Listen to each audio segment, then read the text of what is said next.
I lost my parents. My mother passed away in 1941, just before Pearl Harbor. 2 years later, my father passed away. I was raised by my oldest sister and my uncle, my father's brother. He was more like a father to me, and I didn't really get to know who they are.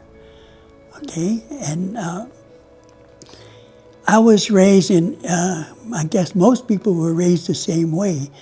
They had a cliche, children are to be seen but not heard. So you could be involved with all the adults. They could be having a conversation, but you don't put your 2 cents in. That's why they say, just sit there, you know. And the way I was raised, we don't answer back to our elders. It could even be a stranger.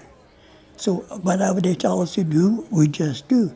We don't question why, we just do or die, basically.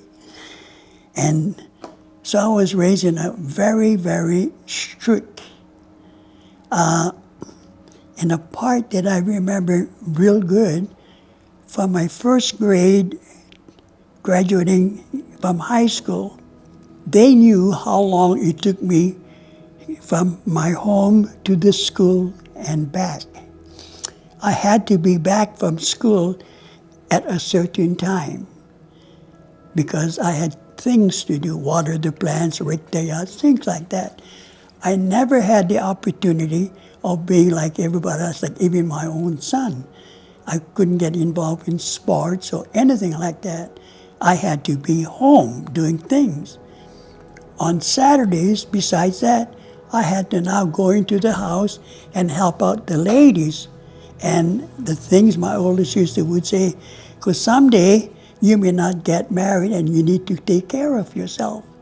So they taught me how to cook rice, because in those days we didn't have rice cooker.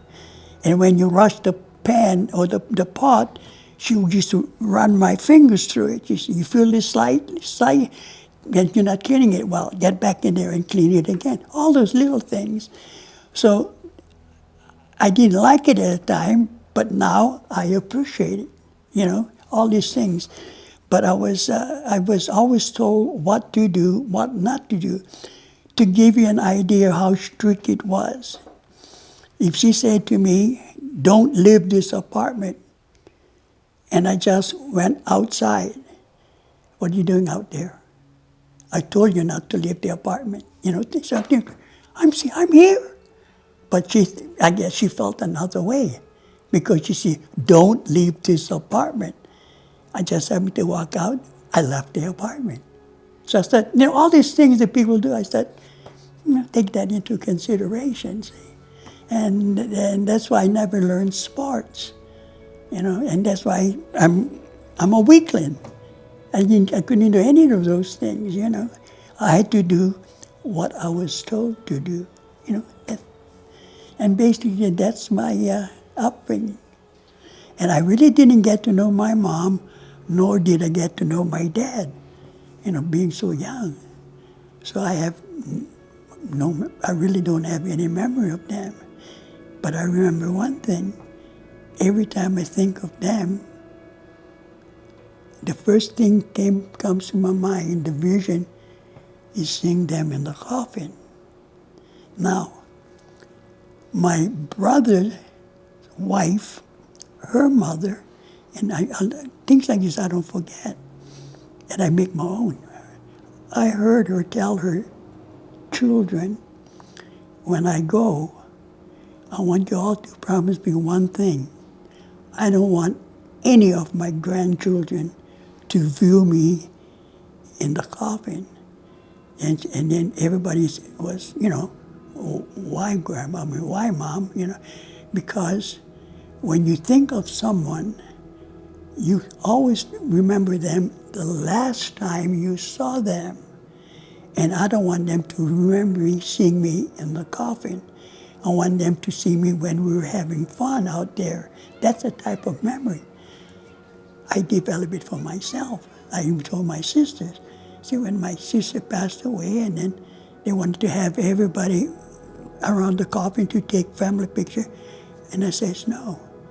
I said, I already told them before they passed away, I'm sorry. I don't remember you just looking in a coffin.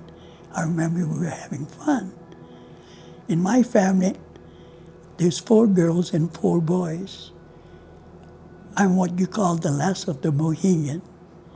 Everybody's gone. So I told my son, when he got his son, he said, wow, I'm so happy. He says, why? At least we have chance for the Ruffoli to keep going. So I said, come on, do more. Tell him, let's keep the Ruffoli going.